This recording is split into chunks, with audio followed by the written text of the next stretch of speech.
My Picklettes. That's courtesy of Papa Texas. So I'll leave a link for him down below as well. Anyhow, let's get started. I'm doing a hot and fast pork butt with my son, who's filming half the time, and chose the protein, the grill, and the rub. So take care. Let's get started. Okay, so we're gonna dump in about 3/4 of a chimney of charcoal. These are unlit. So we'll leave that like that. And then we're gonna light the other ones. Okay, so we have 1/4 of the chimney that we actually want to light. I'll go ahead and light this up. I just stuffed some paper down in there. Light this up, and then once these are lit, we'll go ahead and throw her on the grill.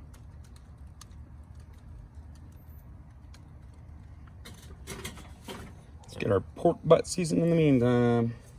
All right, so we're gonna go ahead and we've got about 7.5 pounds of pork, and this was on sale for $1.99 a pound. It's hand trimmed, but we'll see if we need to remove any fat or anything else. So let's go ahead and rip the bag open. Okay, so what you want to do is get so this is hand trim, they say. What you want to do is get yourself a sharp blade. Cut off some of this extra fat because that we don't need. So this guy we don't need so much. Here's the money muscle on this side. It's opposite the bone. So this is a bone-in pork. Otherwise it's looking fairly good. I'm gonna go ahead and trim this guy off. There's a little bit of fat hanging off here. Oh goodness, I will save that. We'll use it for something else. And honestly, here's how much fat I trimmed off. It's not that bad. This is actually pretty good pork butt. Not a lot at all. We're going to score that. So one way, then the other way. That'll help it crisp up a little bit and help get some of the spice in there. You can feel the bone is right here, and here's our money muscle, right there. Let's go ahead and season her up. Okay, so we're gonna season the backside. My son picked the pulled pork for dinner. My son picked the Weber grill, and my son picked the sweet and spicy from Uncle Steve's Shake. So this is all his brilliant idea.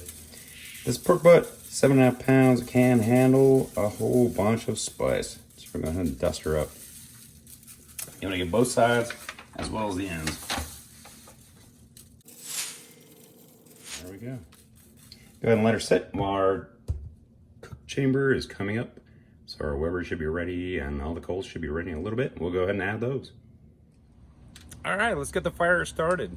So I'm going to use a couple of chunks of pecan and a couple of chunks of peach, both of which my son suggested as well. So let's dump our coals in and get started. All right, our coals are lit. So this is about 1/4 chimney. Let's go ahead and dump them on this side. What we want to do is have it catch from this side and then start all throughout. Go ahead and put in our couple of chunks of pecan and a couple of chunks of peach. So go ahead and lay these throughout. There's our peach, and this is our pecan. That's it. Go ahead and throw the grate on top. We're good to go. Okay, our fire's hot already. So what I'm gonna go ahead and do, and we've got our thermometer in place, I'm gonna go ahead and throw this on. And note, I did put a pan down below for drippings. And we will be spritzing every once in a while. There's our bone right here. Vents are both halfway right now. So we should be running about 350 or so. All right, so as you can see, we're running about 335, which is right between that 300 and kind of about 350 zone we're looking for. Dun dun dun, the big reveal. So it's been about 1.5 hours. It's running pretty hot. I'm actually gonna turn that down. Ooh, nice bark we got going on there. It's looking pretty good. I don't even know if I have to spritz it. I was gonna spritz it, but we're running pretty good so far. Let's spritz it just for fun. Get a mist. Not bad, not bad. Let's go ahead and spritz her up a little bit. plenty of coals left. And we also have some wood left in there as well. We'll go ahead and dial it down a little bit. It's running closer to 350. Once again, it's a 50-50 mix of apple cider vinegar and water. You can use water, you can use apple juice, you can use all sorts of different things. But on the other hand, it's looking real good.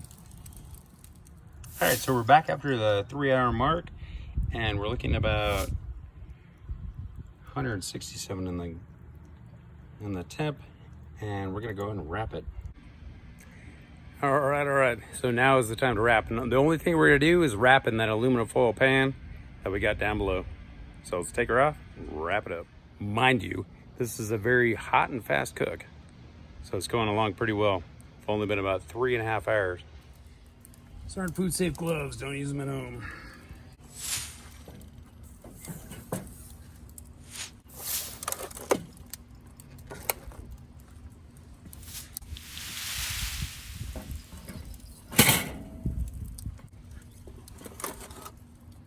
So the only thing I did was take the drip pan from out of the bottom. Not even add anything additional. Put it on there and go ahead and wrap her up with tinfoil. Fire's still burning really well. Okay, so we got 2 pieces of tinfoil on there. Not looking for airtight seal, just good enough. And our fire's still burning pretty dang hot at this point. It's a little over 325 degrees. All right, so we hit the 5-hour mark. I'm gonna go ahead and peel this open and see what we're looking like. It's gonna run about 300. Oh boy, it's looking pretty good. I'm gonna go ahead and probe this for probe tender. Still got a little ways to go. So a little bit of give and take. The outside's looking good though. And look at all that juice. Oh yeah. Well, so we're shooting for hot and fast. So far it's been 5 hours. All right. The thunderstorms are coming in. So let's go ahead and check out how this thing is doing. It's been a little over 5.5 hours. And we're running about, we've been running about 350 or so. That bone looks like it's literally gonna fall out. Not bad, not bad. Proving fairly tender. We're reaching about 195, kind of all over the place. We're proving pretty tender, so we're looking good. We'll go ahead and bring it inside. Let it rest for a while. So you might see why I want to bring it inside right now. A big old thunderstorm, lightning storm, all that stuff. Let's go ahead and bring her inside. Now, this guy can sit in the oven or in a cooler, wrapped in a towel for about 5-6 hours at this point. All right, so we're done. About 5.5 hours in. And hey, guess what? This bone is like literally falling out. And still quite hot. And wow, that is one clean bone for sure. That means we're done. So I'm gonna go ahead and shred this up. We're gonna go ahead and take a look at it. And well, you can tell it's already falling apart, and all this juice as well. Let's do a quick taste test on this, and then we'll put together our sandwiches. Awesome. After 2.5, about 2 hours, a little bit over, of resting, there we go. We got a good smoke ring on there. It's fall apart tender. It's looking really, really good. Shredded easy, especially with those bear claws that I want from Andrew, the grill sergeant. I'll leave a link for him down below as well. All right, so we have, it's very juicy, by the way. We have a very quick, hot and fast pork butt, pork shoulder. Let's take a taste, shall we? And as you can see, it's awfully juicy.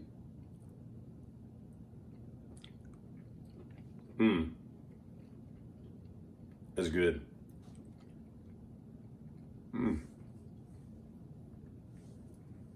I love pork butts, and I love Uncle Steve's rub. That sweet and spicer, that's so dang good.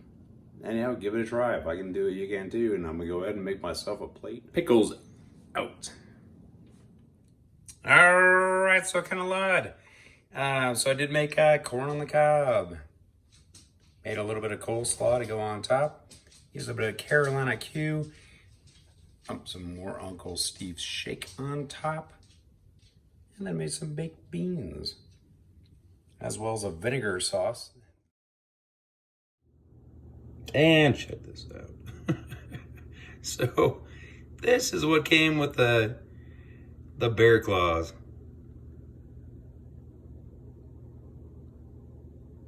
They're making kebabs. There's a bunch of people in the background. Who's using these things? What are they using bear claws on?